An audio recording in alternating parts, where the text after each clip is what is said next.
Assalamualaikum warahmatullahi wabarakatuh. Alhamdulillahi rabbil alamin. Wassalatu wassalamu ala ashrafil anbiya'i wal mursalin wa ala alihi wa sahbihi ajma'in. Amma ba'd. Rabbi shrah li sadri wa yassir li amri wahlul 'uqdatam min lisani yafqahu qawli. Sebelumnya perkenalkan, kami dari kelompok 5 yang beranggotakan 4 orang. Yang pertama saya sendiri, Anjar Prasetyo, Aldo Pratama, Reski Lespander, dan Rahmi Aulia. Pada kesempatan ini kami akan menyampaikan materi tentang kana wa akhwatuha. Baiklah, langsung saja masuk pada pembahasan materi. Sebagai pengantar, mubtada dan khobar itu keduanya harus dibaca rafa'. Tetapi hukum mubtada dan khobar akan rusak jika ada amil yang masuk kepada keduanya.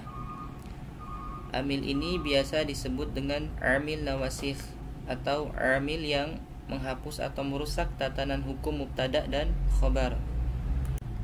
Amil nawasikh diantaranya adalah inna wa akhwatuha, kana wa akhwatuha, dan dhanna wa akhwatuha. Pengertian kana wa akhwatuha. Kana wa akhwatuha adalah salah satu fi'il yang termasuk amil nawasikh atau amil yang merusak tatanan hukum mubtada dan khobar. Berikut ini adalah di antara saudara kana.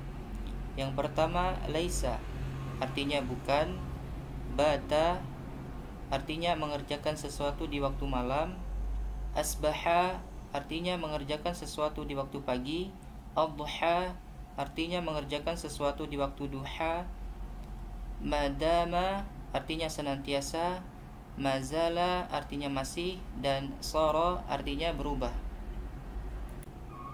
Struktur dan fungsi kana wa akhwatuha. Struktur kalimat kana itu terdiri atas kana dan jumlah ismiyah, di mana jumlah ismiyah itu terdiri dari mubtada dan khabar. Ketika kana masuk pada jumlah ismiyah, maka ada perubahan istilah. Mubtada menjadi isim kana dan khabar menjadi khabar kana. Kana berfungsi tarfa'ul isma wa tansibul khabar, menjadikan khabar mansub sedangkan isim tetap marfu'. Demikian dari saya. Pembahasan selanjutnya akan dilanjutkan oleh rekan saya. Baik, di sini saya akan menjelaskan pengamalan kana wa akhwatuha. Pengamalan kana wa akhwatuha adalah merofakkan mubtada dan menasabkan khobar. Mubtada setelah dimasuki kana disebut dengan isimnya kana, dan khobar setelah dimasuki kana disebut khobarnya kana. Nah, di sini rofa itu adalah huruf yang berharokat dhammah dan mubtada itu adalah subjek. Jadi merofakkan mubtada itu yaitu mendomahkan huruf akhir pada subjek.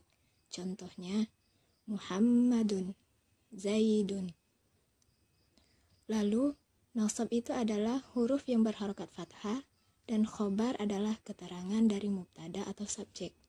Contohnya kana Zaidun ustadzan. Artinya Zaid adalah seorang guru. Zaid adalah mubtada sehingga harus diberi harokat dhammatain sebagai tanda i'rab rafa. Sedangkan ustadzan adalah khobar atau keterangan dari mubtada tadi dan diberi harokat fathatain. Baik, selanjutnya yaitu pembagian kana wa akhwatuha. Pembagian kana wa akhwatuha ini dibagi menjadi 3 bagian, yaitu dilihat dari segi pengamalannya, segi ketasrifannya, dan dari segi butuh atau tidaknya khobar.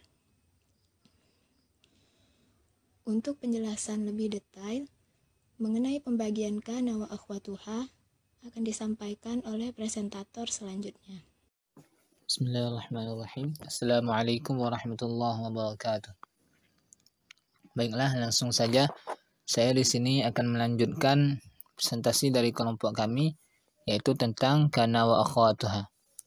Sebagaimana yang telah disebutkan sebelumnya bahwa kita bisa melihat kana wa akhwatuha dari beberapa segi. Yang pertama yaitu dari segi pengamalannya, yang kedua yaitu dari segi ketasrifannya, dan yang ketiga dari segi berguna atau tidaknya pada khabar. Baiklah, kita masuk yang pertama yaitu pembagian kana wa akhwatuha dari segi pengamalannya.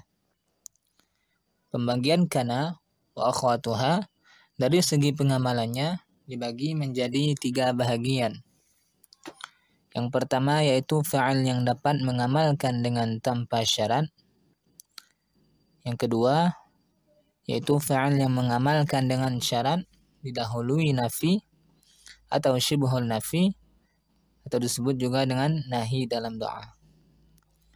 Dan yang ketiga yaitu fa'il yang mengamalkan dengan syarat didahului. Seperti yang kita ketahui di dalam kitab Jurumiyah, yaitu bab mubtada dan khabar, bahwa tugas dari isim kana adalah tarfa'ul isma wa tansabul khabara, yaitu merafa'kan isim dan menasabkan khabar. Jadi jelas di sini fi'il yang dapat mengamalkan dengan tanpa syarat, contohnya adalah kana Zaidun qa'iman. Zaidun adalah rafa', tanda rafa'nya adalah dhammah, dan qa'iman adalah nasab, tanda nasabnya adalah fathah. Dan seperti contoh yang lain adalah dhalla Zaidun qaliqan. Zaid telah berdiri pada siang hari. Dhalla adalah saudara daripada kana, Zaidun adalah rafa', tanda rafa'nya dhammah, dan qa'iman adalah nasab, dan tanda nasabnya adalah fathah. Jadi jelas bahwa fa'il yang dapat mengamalkan dengan tanpa syarat, yang dimaksud adalah bisa kita perbuat atau bisa kita buat fi'il tersebut dengan tanpa syarat apapun. Baiklah, yang B yaitu fi'il yang dapat mengamalkan dengan syarat didahului nafi atau syibhul nafi, dalam kurung nahi dalam doa. Nafi adalah kalimat larangan seperti ma, la, lan, lam, dan lain sebagainya. Di sini disebutkan contoh zala yaitu ma zala Zaidun qa'iman. Ma adalah syarat daripada mengamalkan isim kana dan saudaranya. Zala adalah saudara daripada isim kana. Zaidun adalah isim, tandanya rafa', tanda rafa'nya yaitu dhammah, dan qa'iman kita sebut dengan khabar. Di sini yang bertindak sebagai mubtada adalah zala. Zala adalah mubtada daripada qa'iman. Dan fi'il yang mengamalkan dengan syarat didahului nafi meliputi zala, bariha, fati'ah, dan infakka. Dan contoh lainnya yaitu ma infakka amrun wa jalisan. Ma adalah kalimat nafi dan infakka adalah saudara daripada kana. Amrun adalah isim, tanda isimnya adalah tanwin, dan jalisan adalah khabar daripada amrun. Dan yang C yaitu fi'il yang mengamalkan dengan syarat didahului. Jadi fi'il yang mengamalkan dengan syarat didahului yaitu dia mengamalkan isim kana dengan syarat didahului, yaitu dama. Contohnya a'ti ma dumtu. Seperti yang kita ketahui yaitu yang C fa'il yang mengamalkan dengan syarat didahului. Dan pembagian selanjutnya yaitu pembagian kana wa akhwatuha dari segi ketasrifannya. Jadi kana wa akhwatuha bisa kita lihat dari segi ketasrifannya, yaitu fa'il yang ketasrif dari kana wa akhwatuha dapat beramal sebagaimana pengamalan fi'il madhinya. Kana wa akhwatuha dari segi ketasrifannya di sini dibagi menjadi 3 bahagian, yaitu yang pertama dapat ditasrif fi'il yang sempurna tasrifnya, yaitu fi'il yang dapat ketasrif menjadi fi'il madhi, fi'il mudhari' dan fi'il amar, yaitu meliputi kana, dhalla, bata, adha, asbaha, amsa, dan shar. Yang kedua yaitu fi'il yang kurang tasrifnya, yang disebut juga dengan istilah Arabnya naqisut tasrif, yaitu fi'il yang hanya dapat ketasrif menjadi fi'il madhi dan mudhari', meliputi ma zala, ma bariha, ma fati'a, ma anfakka. Yang ketiga yaitu fi'il yang tidak dapat ketasrif, yaitu fi'il yang hanya dalam berbentuk fa'il madhi, meliputi dama dan laisa. Baiklah, mungkin hanya ini yang dapat saya sampaikan. Kurang dan lebihnya saya mohon minta maaf. Assalamualaikum warahmatullahi wabarakatuh. Fi'il tam adalah kata kerja yang sempurna. Seperti contohnya qara'a Muhammadun kitaba. Qara'a adalah kata kerja dan Muhammad adalah pelaku dan kitaba adalah objeknya. Jika diartikan Muhammad telah membaca buku. Dan fi'il nakis adalah kata kerja yang tidak sempurna. Menurut istilah, fi'il nakis adalah kata kerja yang tidak membutuhkan fa'il atau pelaku dan maf'ul yaitu objek, namun membutuhkan isim dan khobar. Jadi sebenarnya fi'il nakis ini biasanya masuk dalam mubtada dan khobar.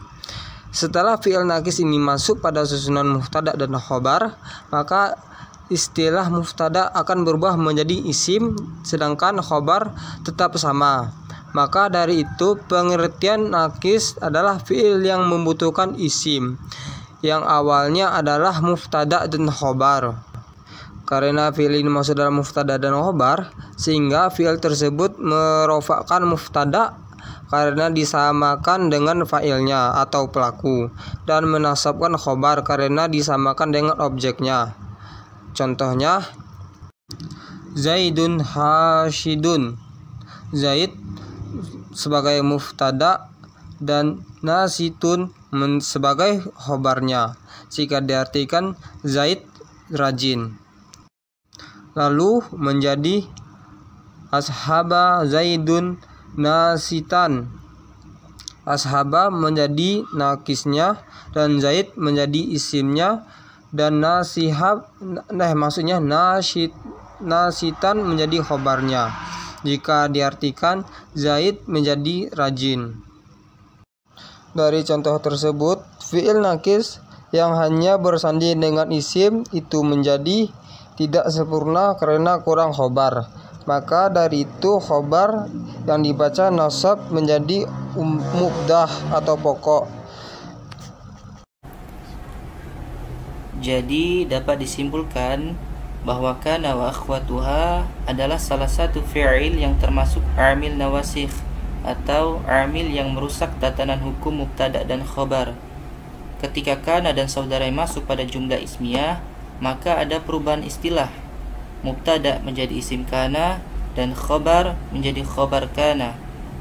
Adapun fungsi kana ialah tarfa'ul isma wa tansibul khobar, menjadikan khobar mansub sedangkan isim tetap marfu'.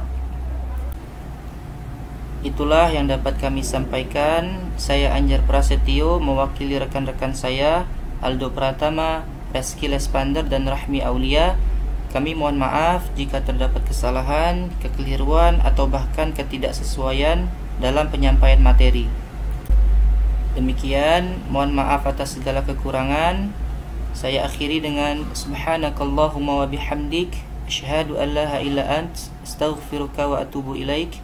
Assalamualaikum warahmatullahi wabarakatuh.